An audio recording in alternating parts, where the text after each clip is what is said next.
Growing a business is kind of tricky right now. Supply chains are squeezed, tariffs and trade policies are dynamic, and cash flow, it's tighter than ever. You need clarity to come out on top. Without it, you risk falling behind. If only you could hop in the DeLorean and see the future, right? Thankfully, there's NetSuite by Oracle. NetSuite has real-time forecasting to help you move ahead with confidence. This is your AI-powered business management suite and the #1 cloud ERP. Trusted by over 42,000 businesses, NetSuite brings accounting, financial management, inventory, and HR all under one roof.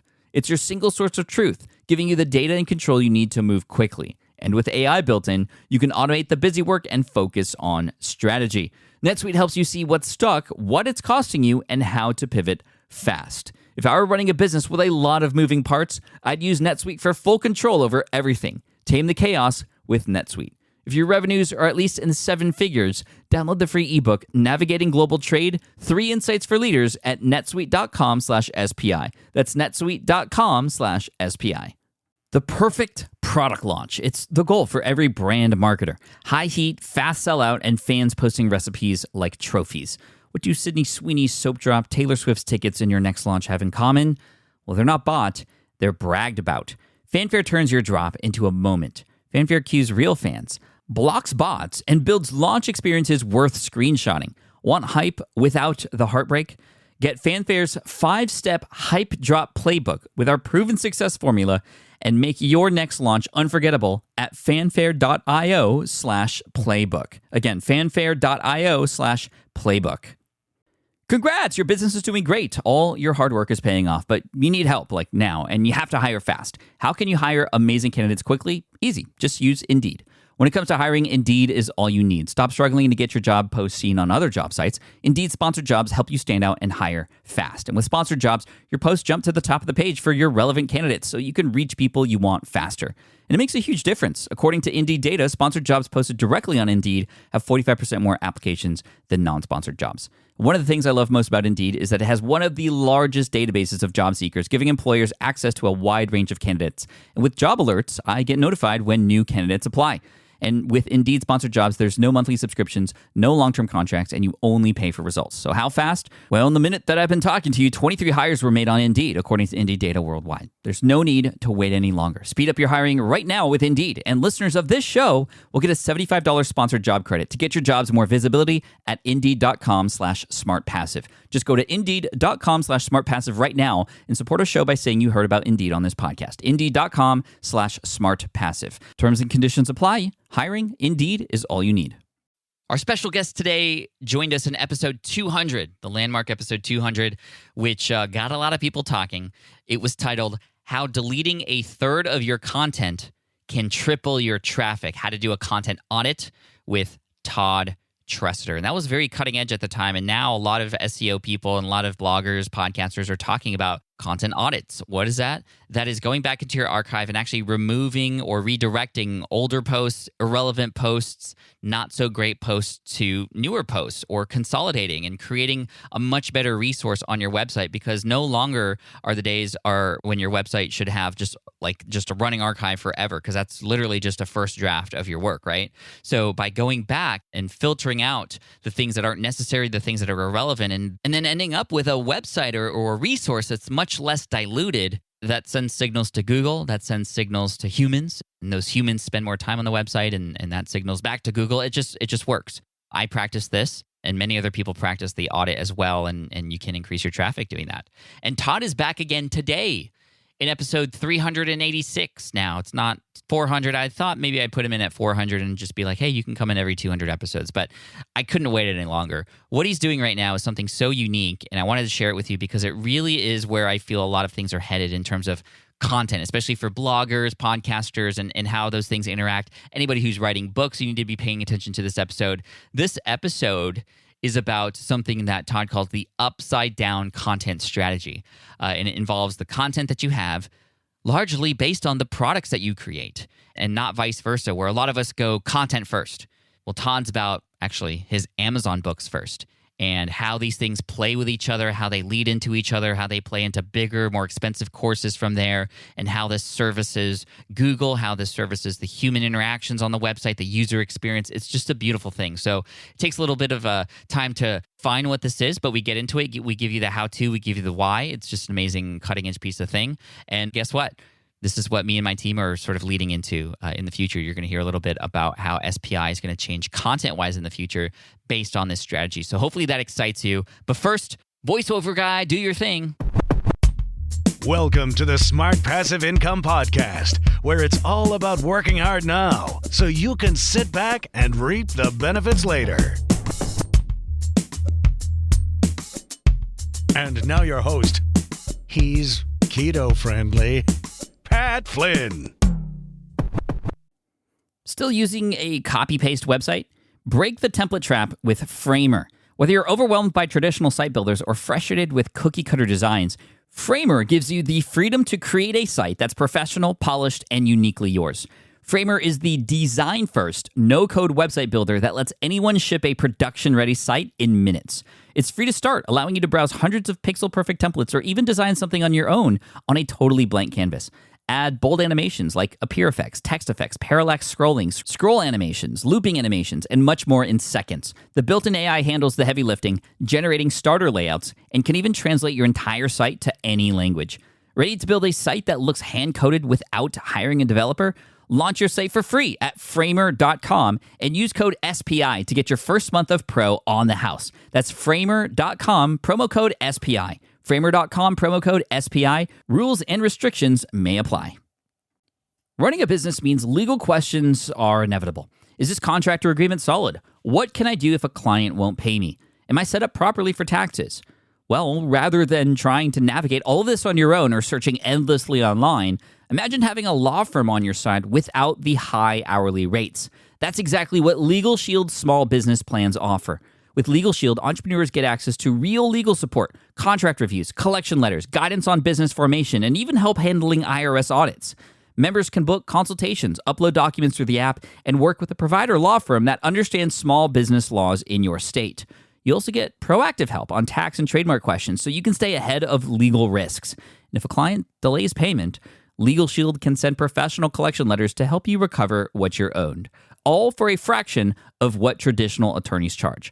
Go to LegalShield.com/SPI or call 833-570-9980 to learn more and get big business legal support without a big business budget. That's LegalShield.com/SPI. Todd, welcome back to the SPI podcast. Thanks so much for being here, man. Thanks for having me on the show, Pat. Last time you were on the show, we jammed on something called content audit. Some of you might remember this. This was episode 200, where the title was how Todd, or how to delete a third of your content, or how to increase your traffic 3x by deleting a third of your content, or something of that nature. And this strategy of a content audit, you blew the headline, Pat. I totally blew it. But I can't remember all the numbers. How to triple your traffic by deleting a third of your content. Oh, see, you have it better than me. But you've become known as this sort of voice in the space of, hey, let's take this blog content that we have and let's trim the weeds a little bit. As we create our blogs, we don't necessarily create it the way it should eventually end up. And you came in with this strategy. You were the first person to tell me about this, and then it's become sort of more well known now that our blogs should be and should only have the content it needs to have, and not just this running archive of content from the last however many years. And it's been a beautiful strategy. It still works today, right? Yeah, absolutely. Why do you think that's such an important mindset to have when it comes to the content that we're creating, which will relate to everything else that we're talking about today? But I'd love to just touch on this idea of a content audit a little bit more. I think people need to rehear this message. Why does a content audit work when it comes to our content? Well, Google's always been clear. They want to show just the best results, right? And I don't know what the data is anymore, but it's like how many millions of articles are being posted to the internet every day. It's crazy. Everybody's competing for the same keywords. There's only a limited amount of traffic, and Google wants to show the best results. And the data is clear that the top 3 results get something like 90% of the traffic. It depends on the keyword, of course, because different keywords have different relationships with the users. But in general, the top 3 positions get 90% of the keywords, and everything after that shares about 10% of the traffic. And so it's like if you want to rank, you have to provide the absolute best experience, user experience. That's both in the quality of the content as well as how it's presented. And Google's getting better and better at figuring out what is the absolute best. And one of the things that Google does as well is they track the user experience. So they have access to the user experience data, how long people spend on the page, bounce rate, all these different things. So there's no way to fool them, nor should you even try. They've been very clear. They want to provide the absolute best experience for the user for the search result. And so it's your job to provide that best experience. Right. And part of that providing of the best experience is not only creating that content on your own website, but there's other ways to go even deeper, which we're going to talk about today. And you were, again, one of the first to sort of come up with this strategy of not only trying to really own specific keywords in your niche and truly owning it. I mean, every time you and I have chatted about specific keywords, I mean, you've even gone so far as to not just own certain keywords related to retirement calculators, but literally create the tools to do that when a person arrives on the site. That's how important that user experience is for you. And you've been able to reap the benefits of that. I mean, beyond just what happens on your website, though, you're creating even more content about that topic to go even deeper beyond the website, like writing books on Amazon. And I'd love to hear and have you present your strategy on these specific keywords that you're targeting. If you could give us an example, that'd be fantastic. And how you are treating that keyword from the Google search experience all the way to inside your courses and what you have to offer them. Well, there's an interconnected web, and you were the one of the first to talk about the be everywhere strategy, right? And so Amazon is just another outpost. But what's interesting about Amazon is it has social proof through the comment system, through the review system. And Google, in the manual search guidelines that they put out that primarily affects financial sites and health sites, and it's Google doing an extra effort for the top ranking sites. They manually review them in order to determine who are the most authority sites. And they have manual review guidelines. And one of the things that pops up in there is they can look at your Better Business Bureau ranking. They can look at your books, and books as an authority, right? They're trying to determine author, authority. Those are the same, root words. Author is the root word of authority. So you establish your authorship in Amazon. And what is interesting about it, Pat, is it turns content production upside down. It gets you thinking about content in a very different way that is completely congruent with what we taught in episode 200 when we taught about the content audit. And that's that you turn content production upside down. You start thinking about it differently. You start thinking about what is a definitive, if you will, book of content around a subject matter and what establishes subject matter expertise in both Google's eyes and in the user's eyes. And one of those ways is books that get excellent reviews because they provide a great user experience, but then also a definitive grouping of pillar posts or content that makes up that keyword on your site. So can you give us an example of a specific keyword on your site and what you've created around that? I can say where I'm going because it doesn't matter because, everybody's got a unique twist on the subject, so I don't mind sharing it. So, like in retirement planning, basically in retirement planning, there's four subjects. There's how much money do I need to retire, which is where you build up to wealth. There's retirement income demystified, which is how you manage your retirement income afterwards, because it's a very complex task because you've got a volatile pool of assets. How do you convert it into a stable income you don't outlive? And then there's what to do before you retire. And then how do you enjoy your retirement? How do you live a fulfilling life in retirement? Those are basically the four subjects that make up retirement planning. That's what people will pay for. So those will become my 4 books in retirement planning. I've already got one of them done, and it's already the top ranked book in its category, which is how much money do I need to retire? The second edition is totally done, and that gets released here in about a month, 2 months, maybe. It's in the final stages of editing for the second edition. The first edition is already a top-ranked book. And then I have in the drawer the other books already mapped out. And so I'll produce those books. In the process, I will be producing pillar posts on the site to create a silo of content that's definitive on that subject matter and establishes subject matter expertise, while at the same time providing monetization through Amazon with the books. So it's, like I said, it turns content production upside down. You produce the books first, which then results in the content for the site as well as you parcel some of it out. So you're starting with the book in mind. So for somebody listening to this who wants to attempt to try this strategy, where would they start? Would they start on Amazon and do keyword research there? Or does the keyword research still happen on some tools that Google would provide to understand what search volumes are and what competition is? Yeah, it's both. It's nuanced. It's not like it's either or, it's both. You need to understand both markets. You know, when you look at traffic, keyword research traffic, what it's telling you is what the public is searching for. So like in retirement planning, staying with that example, the top research term is retirement calculator, right? People are looking for a tool to calculate their retirement numbers, their magic retirement number. The second most researched term is how much money do I need to retire? And it goes down. No coincidence, right? These are hot topics. These are the issues that people are wrestling with. Those happen to also be the books or products that people will purchase as solutions to the problems they're trying to solve through those searches.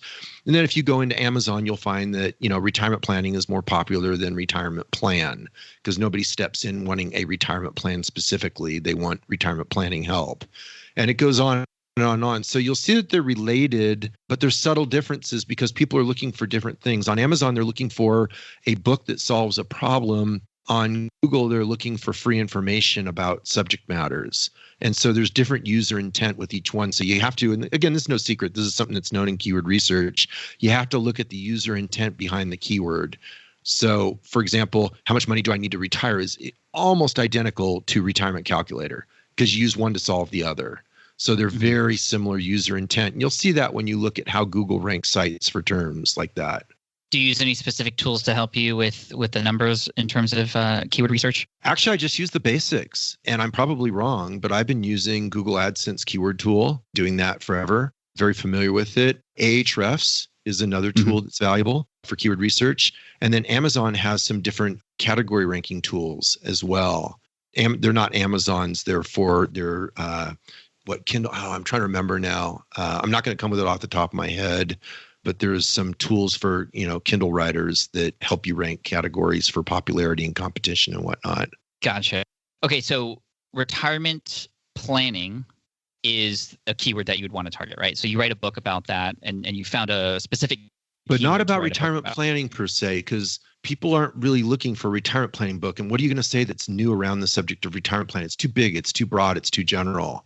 But they might want to know how to maximize their Social Security payout. If they're a U.S. citizen and they're facing that, that's a problem people will pay to solve, right? And so there's books on that topic that sell quite well. They might want to know how much money they need to retire. I have the definitive book on that subject, and it's coming out in its second edition here real soon. It's already the definitive book right now on Amazon on that subject, and it's, again, the second edition's way improved, and that'll be released here in a couple months. There's retirement income and how you convert a volatile stream of a volatile pool of assets into a stable retirement income stream you can't outlive. That book has not been written. That book does not exist. I'm going to be writing that book. It's already researched and mapped out, and I'll be formulating that. So each book is at a targeted solution. So I wouldn't take on the category of retirement planning.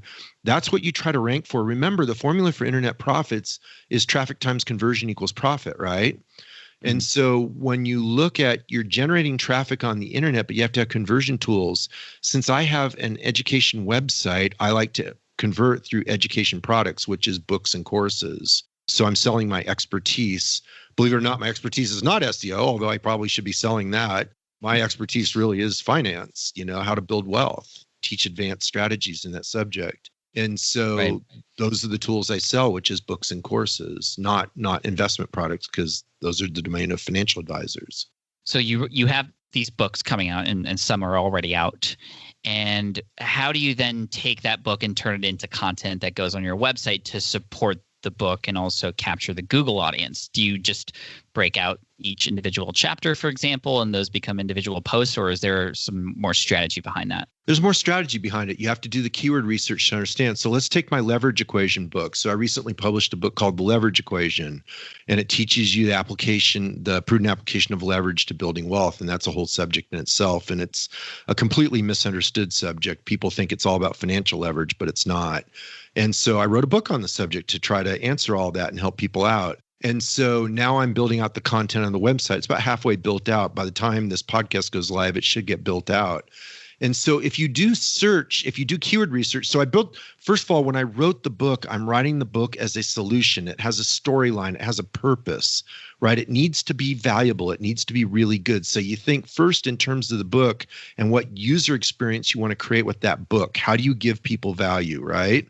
So that's the starting point. Now, when you come back to doing the Google work, and building out the site content to get traffic, you think in terms of what's going to create definitive site content for that search. Now, leverage is a great example because people really don't understand leverage at all. And so when you go do the Google research, the keyword research for leverage, you'll come up with really fascinating results.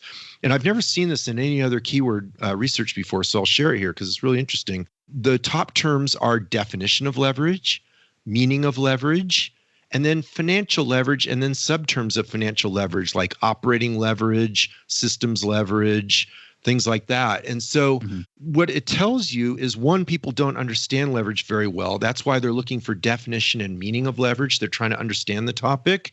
And then it also shows that the only understanding they have of leverage is financial leverage, when in fact there's 6 different types of leverage. And financial leverage is actually the only one that causes risk, right? Increases risk, whereas the other 5 types, you can decrease risk while increasing reward. So anyway, without getting too far off on the book, to build a definitive body of content now, I'll write an article about definition of leverage, and I've got a whole storyline around definition of leverage. And it's similar to what I'm sharing here around how it's not understood. And you've got to get the definition of leverage right in order to understand how to use it properly. And then we have another article with a slightly different storyline around the meaning of leverage, and that works for those keywords. Now, and then I'm going to have, and that's what's still missing, I'm not going to provide the financial leverage content from the book or the operating leverage content from the book. Instead, I'll do a specific article that repurposes some of that content, but makes it more a standalone article on financial leverage that makes sense for the internet and how it would teach for the internet, but not for the book. Same thing with operating leverage. And so do you see the difference, Pat, that I'm building the site content to be definitive for how Google and the internet understands leverage, and then that will naturally upsell the book as the solution that teaches you all about leverage and how you apply it to build wealth in your life. Right. So this is where the upside down comes in, right? You started with the book, which then is where ultimately you would want to lead people to coming from Google. But you already have that available now, and you are just creating supportive content, this, as you say, silo of content. What I'm curious about is there a finite amount of content needed for that? Or is this one of those things where you're just going to continue to write more and then more and more to support the sales for the book? My experience is it's finite. That remains to be seen. That was a discussion I was having with some other friends that I share these topics with, including you. I believe it's finite because there's a finite. Here's the thing that I learned in the content audit, which was that less is more.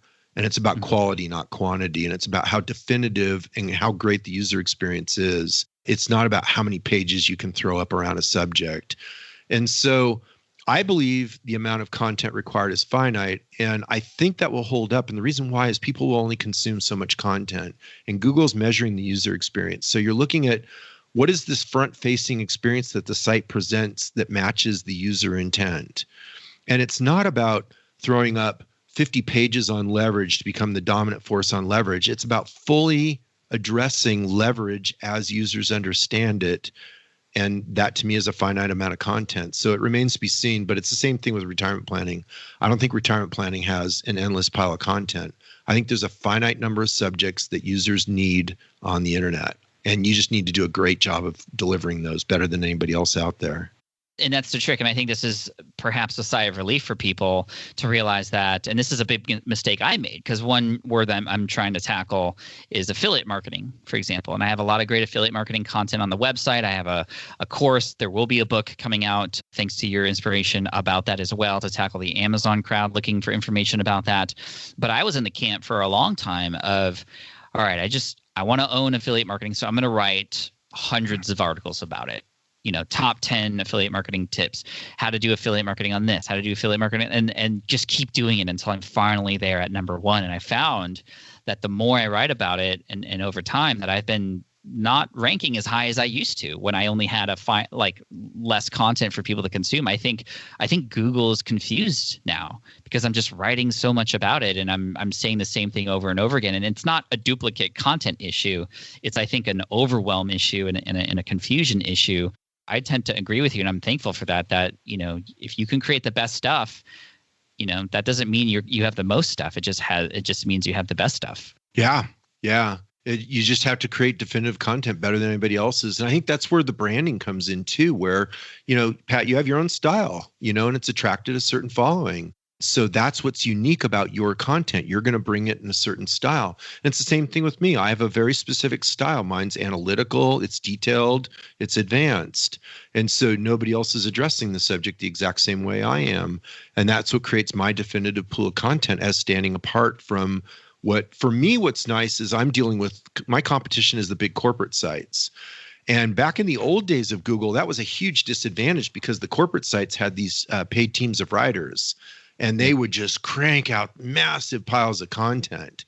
But now I can compete with them, right? Because it's not about massive piles of content. It's about having the best content and providing the best user experience.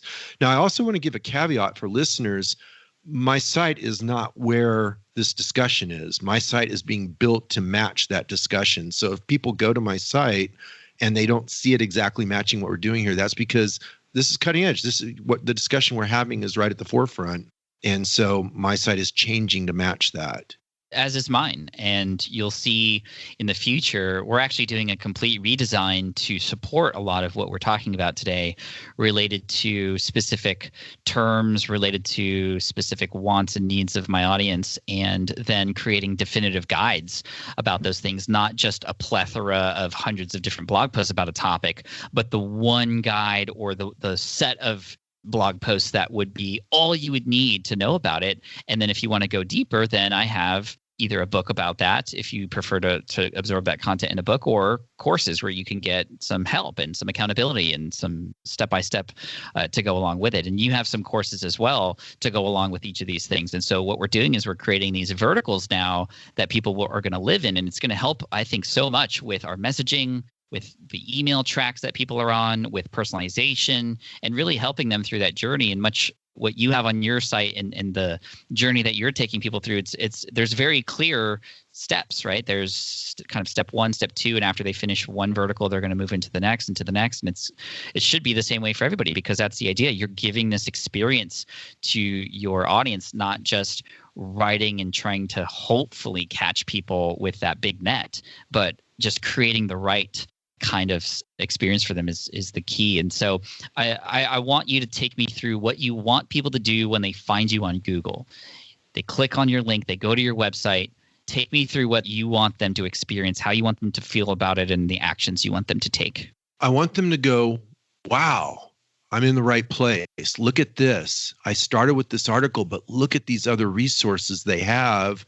And this is all the stuff I'm wanting to learn about on this topic. This is awesome. I need to bookmark this. Oh my gosh, I'm not going to go to bed tonight because I'm so hooked on reading this stuff tonight. That's what I want them to do, right? So they land on a page because they were searching for a specific term. And then within that page is the opportunity to find lots of related information, offers, courses, books, but also free information on the site, calculators, tools, spreadsheets, all the things they need. And they're just going to be wowed by it.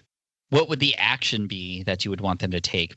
Well, the next click is the next thing they're interested in, right? Because that solves your bounce rate issue. That also increases your dwell time on your site. These are all user experience signals that Google is measuring to determine quality of the user experience and the search relevance, right? So if your average time on site is 4 minutes and your competition is 1 minute, your user experience is trouncing the other guy. If your dwell goes through 3 pages instead of 1.2 like the other guy, guess what? You're looking good. You're serving your client, and Google's going to pick up on that.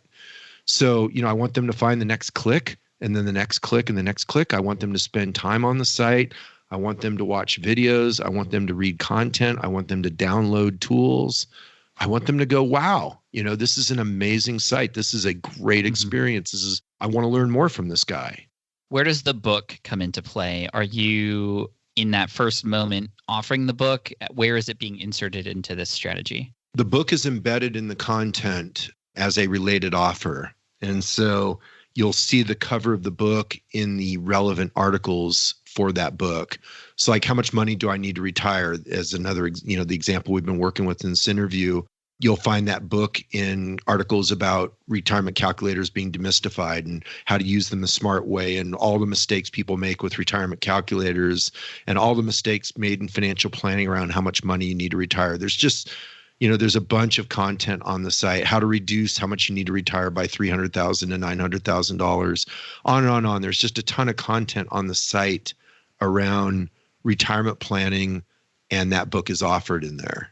You literally see a cover of the book in the article, and it's tilted at an angle slightly so it stands out, and it says, related or something like that. And it's got the Amazon links and the Kobo and Barnes and Noble links, so you can click on it. So you immediately know it's a book by looking at the cover, and it's intuitive that it's a book you can buy based on the click links.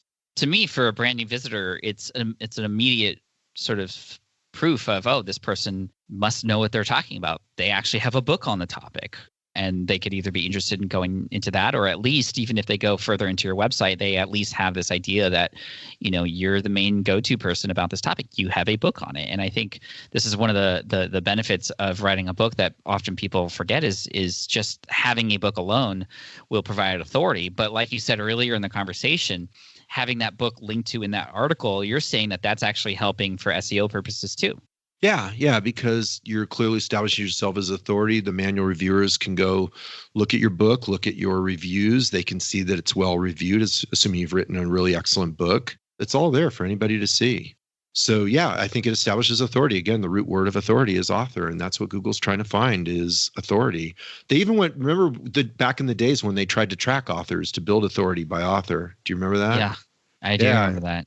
And they dropped that apparently, but we never really know exactly what goes on behind Google's screen. But, this is all just part of this process of tracking people, establishing authority. And it's particularly strong in my arena. That's why I'm particularly aware of it is health and finance. It's strongest, but it affects all arenas, including yours. And then how does the course come into play? Where is that introduced? This is an expensive course, relatively speaking. It's not just like a $29 course that you're offering. And I'm just curious on this higher ticket item. Where in the process in this website to book / book to website funnel does the course come into play? Well, the course is called Expectancy Wealth Planning, and I have an unusual take on how the wealth planning process works and what the function of a wealth plan is in producing wealth in your life. So the whole thing is about how you can become financially independent at any age. You don't have to wait till you retire to do it. And there's a proven process by which you do it, which I call expectancy wealth planning. And basically it takes traditional financial planning and it's a base, but then I build a foundation under that teaches you about how you apply your personal resources as well as your financial resources. Because basically wealth is the compound effect of your personal resources and your financial resources. But there's a strategic way to apply them. Then you have the traditional financial plan in the middle as like a really simple go-to model. And then I have the advanced planning framework that builds on top of it. So I have a unique take on it. And so it would be the high-end back-end product in the funnel, right? So the idea is that if people are wowed at every stage of the funnel, then that's the natural place to go if their objective is financial independence. They go to that wealth planning course. And then the next course I'm going to build out is expectancy investing, which teaches an advanced and better strategy around paper asset investing, traditional stocks, bonds, mutual funds. That course isn't built yet, but the expectancy wealth planning course is. So as an example, if you read my leverage book, you'll see that the leverage book is excerpted from one group of lessons. So it's just one set of 8 lessons inside one module inside the entire course. And then I rebuilt that all out and repurposed that leverage content as the book. And it says it right in the book, right? And so it naturally upsells to the course. And there's a whole funnel where people can go to my site and they can download all the free resources to make the book actionable. So it's actually like a fully coached experience. It's not just an opt-in game, right? There's no game here. It's like you get value by getting these resources. You interact with the book. You go through a full coaching experience with the book. So it's not just a book. And then naturally you want the course because it's the next step in the development of your strategies. And it's the same thing with how much money do I need to retire? It's not all built out yet, but I have, one of the top ranked retirement calculators. I think it's on page 2 now on Google. It used to be page 1. And that calculator combined with the book creates a certain experience, and that naturally backends into the expectancy wealth planning course. As you learn how I teach this stuff and you realize that it is the next level conversation, it's how it really works, then you want that next level education. So it's all a process. You start with the free content. The free content indoctrinates you into the thinking process, gives you what I can at that level. The way I teach it, Pat, is that each form of content has its own purpose, right? So like I think of a podcast like this conversation, it has a purpose, it has a function in your content funnel, right? And then video to me is very different. And like you're doing really well on video, and it's because you're treating it differently. It's still the same type of content in that you follow very similar structures, but it's a different medium. It has a different thing. You're way more entertaining in your video and how you put little fun, hooks in there and stuff. So it's different. It's a different venue and you do it differently. Your article content's different. Your book content will be different. Well, and your course content, of course, has to be different, but they all have to make sense together. Each one is part of the overall user experience. Each one has a function. So like before people buy my course, Pat, I've had people tell me they've listened to every single podcast that I produced, sometimes 2 and 3 times. I've had people tell me they've listened to every single guest podcast appearance I've been on. That's like 200 and some odd guest podcast appearances I've been on. And they'll go through and listen to all of them before they buy my course. That's cool. Yeah. So you just want to think about the content that you're producing and how it all fits together like a puzzle to create a user experience. It's a symphony. It's not individual notes, right? It's not individual instruments. It's the composite whole that the user experiences. I think content producers, they make a mistake in that we're taught in marketing that if you want to optimize your funnel, what do? You increase your conversion rate by 1%, and then you increase from the content to that by 1%, and then you multiply that by 10%, and the composite multiplication is this. It's not. And the reason why is because you might butcher your whole user experience in the process. And so it doesn't actually work that way. It's actually different than how people are teaching it. It works as an experience. And think about it. Intuitively, that's true because when you go to a site, you have an experience and you either get hooked on the site or you don't. Is that fair? Absolutely, yeah. Yeah. And so it's that user experience you're getting hooked on. It's not whether or not they increase their conversion rate by 0.1% on a funnel. I think that's a big lesson there is to consider your audience and how they are being treated on your website. And, yes, we get these strategies to put opt-in forms or put pop-ups or those kinds of things. And yes, it might increase your email list by a certain percentage, but what is that doing to the user? What is that doing for somebody's experience? Are they going to come back, and how are they going to feel when they open those emails in the future? And like you said, single thing is done on purpose, and with the purpose of the betterment of who it is that you're helping. And as long as you continue to have these ways for people to go deeper with you, then they're going to want to go deeper with you. And that's what I love about what you're doing. You're not just writing great articles. You're also giving people an opportunity to go deeper into a book, which is a part of a segment of a course. And like you said, sometimes it takes some time. And I think another big lesson here is you can tell that Todd here is playing the long game. And I think a lot of us kind of try to rush to that ask or that transaction a little bit too soon. But there's, I like the book strategy too, because it's almost like I hate to use the word tripwire, but it gets people to experience some wins as a result of investing in a little bit of themselves and in you. It's okay. Yeah, I don't like the term tripwire either. I call it an impulse buy, right? It's a low ticket entry point to get closer, another experience of you, right? So in other words, it's low risk, right? So it's a $5 book or a $10 book or whatever the number is. And so now they can get much tighter with you and they can decide if they want to go deeper with you, because the next step after that is the course, which is a much bigger commitment. Mm-hmm. And so each one is a progressive experience of you and how they relate to your content and your message, because you're not for everybody. I'm not for everybody. There's people who resonate with my message. There's people who don't. That's okay. But you've got to give people the chance to get to know you and what you're teaching and what you stand for. That to me is what a funnel is about. And there's a progressive level of commitment, similar to the dating analogy, right? Where you start with a cup of coffee and, something casual, and you start having some fun together. You decide you like each other, so you start spending more time together, and it's a progressive commitment. One doesn't start out with marriage. It's just inappropriate.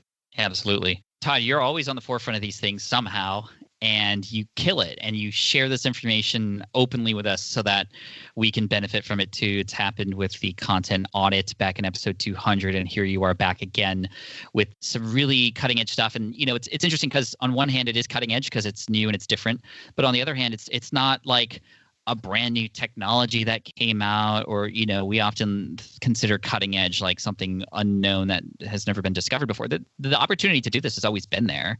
It's just we're starting to see that this is what not just Google wants, but what will actually make for a better experience for our audience. And you're seeing it in the results with the testimonials that you're having from people who are taking your courses, to the 220 reviews that you have on your How Much Money Do I Need to Retire book, to just how often your articles get shared and how people talk about you now in the financial industry. It's just been really amazing to see you grow. Because I remember the first time we met, I think it was 2011 in Schaumburg, Illinois at FinCon, and you were just starting out in the online space. You had your practice that you were helping people and coaching for a very long time, and to see you start to put yourself out there online and really kill it and come up with these new strategies that are working for not just you but for everybody. It's just awesome to see, and I'm just so honored that you and I have been able to chat with each other for so long in our mastermind group together, along with Jamie Masters and Roe and Sean Stevenson and just so many great people. It's an honor to have you on the show again and have you share this stuff, and it's the direction I'm headed to. Much better content, a better experience, and that's what it's all about. Thank you, Pat. That's really nice. And the feeling's mutual. It's been an honor to be in the group with everybody as well. And we all learn from each other. I think it's a great time to be in this business. You and I have been at it a while. We've been in here, and, the early days, there was all kinds of Google gaming, and there was all kinds of, different strategies that weren't on the up and up, but actually worked, and all this stuff. And I think it's a great time to be in the business now, because it really is about serving people. It is about putting out quality and about being the best and providing the best. The systems have gotten so smart now, and you've got the tools you need. All these tools are improving. Like you and I, when we started this recording, we looked at how Skype has improved, right? To do this recording. That was just a conversation we had before we went live with this. And then, you look at how podcasting has improved from the days when you first started. It's night and day. Absolutely, yeah. And now Amazon has run with books in a way that completely changed the industry. And this just goes on and on and on. The improvements that have gone on take us one direction, which is quality and about user experience. And that's great for the consumer. And it's great for us as producers because it paints a clear direction of where you want to build your business. I think Wayne Gretzky said it, you want to skate where the puck is going to be, not where it was. And where the puck's going to be is what we're talking about here today. Well, thank you, Todd. It's always a pleasure. Where can people go to get more info and learn from you? Yeah, my site is financialmentor.com. My lead book is How Much Money Do I Need to Retire? My most recent book is The Leverage Equation. I love them both. I think they're both really definitive in their subject matters. Those two are my lead books. I'll have another book coming out soon called Risk Management. It's all about investment risk management, how to make more by losing less. And my course is Expectancy Wealth Planning. And the next course after that will be Expectancy Investing. And the next course after that is Expectancy Living. So anyway, just, a lot on the horizon. Very excited with where things are going, and hope people will come over and join the journey. The man with a plan, Todd Tressider, everybody, financialmentor.com. Thanks so much, Todd. Appreciate you. Hey, thank you, Pat. All right. I hope you enjoyed that episode with Todd coming back again, blowing us away with some amazing strategies. And like I said near the end there, this is what my team and I are kind of building toward as well. Much deeper, more epic resources that are the best about specific topics. And that's not only going to get you shared more, it's not only going to get people to stay on your site for longer, but it's just going to be another touch point with your audience, even if they're finding you for the first time, that makes them go, wow, okay, now I need to go to the next thing. And the book can be that, and the book as a small investment into something even bigger, which can lead into another thing. But it comes from the book first, which is really interesting. And he has that plan in place. I think really that's what it's about. It's that plan that is then executed. And Todd is still in the middle of it. And so am I. We were just getting started on my team. And I think it's going to be really interesting. And for us, it's starting with the courses and what we have in there, and then how we can create blog content that supports that, but then leads people into that if they want to learn more, and just wowing across the way. And this is where content should be, especially because we are in the age of digital overload right now, of content overload. So how can you make your stuff stand out? Well, make it the best. And that's it. but also put your voice and your own unique personality behind it as well. And that's the cool thing about Todd in the personal finance space. He has a very specific personality and unique things that he does on his website, which you should check out right now, financialmentor.com. He talks about personal finance in a very different kind of way to help you build wealth and retire and enjoy life and be fulfilled. And I love Todd to death. He and I have shared a lot of moments together at FinCon and at mastermind retreats, and he's definitely somebody to pay attention to, not just because he teaches you some great financial advice, but because he knows what he's doing on the web as well. So make sure to check him out. Thank you so much. If you want to get the show notes and the links mentioned in this episode, all you have to do is go to smartpassiveincome.com/session386. One more time, smartpassiveincome.com/session386.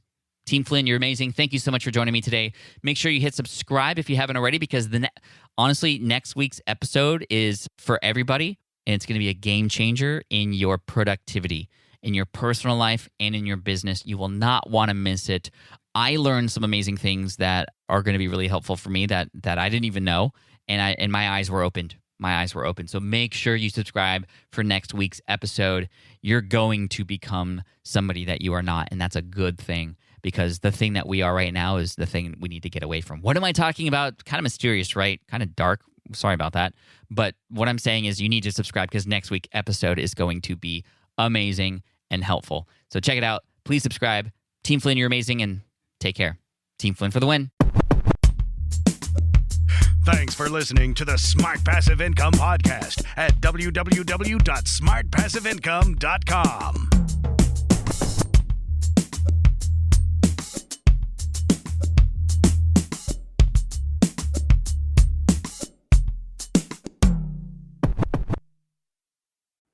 Have you dreamt about being your own boss, but still haven't made the first steps to making that dream a reality? Well, I get that. Starting a business can feel super overwhelming with legal forms, paperwork, finances. It's a lot. And that's why I'm excited to tell you about Taylor Brands. Taylor is a complete business builder designed to make launching your business simple and stress-free. You can register your LLC in just minutes, keeping your personal assets and the business assets separate from day one.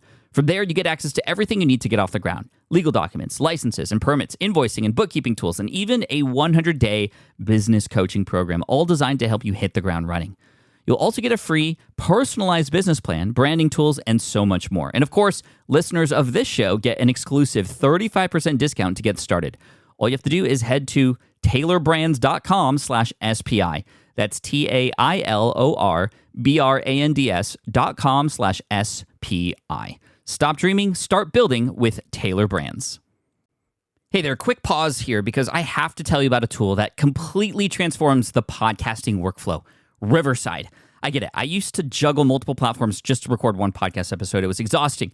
Zoom for recording, Audacity for editing, and then a bunch of different apps just to create clips and social posts. I've tried other ones as well. They were okay, but they were clunky and super time-consuming. That's where Riverside has massively helped. I can do it all in one place: recording, editing, repurposing, one platform, one streamlined flow. I just log in, record with my guests no matter where they are in the world, and just like that, studio-quality audio and high-resolution video all in one. And get this, even if your Wi-Fi glitches, Riverside records locally on your device, so everything sounds and looks crystal clear. But here's my favorite feature: Riverside's AI editing tool. You can remove silences and filler words with just one click.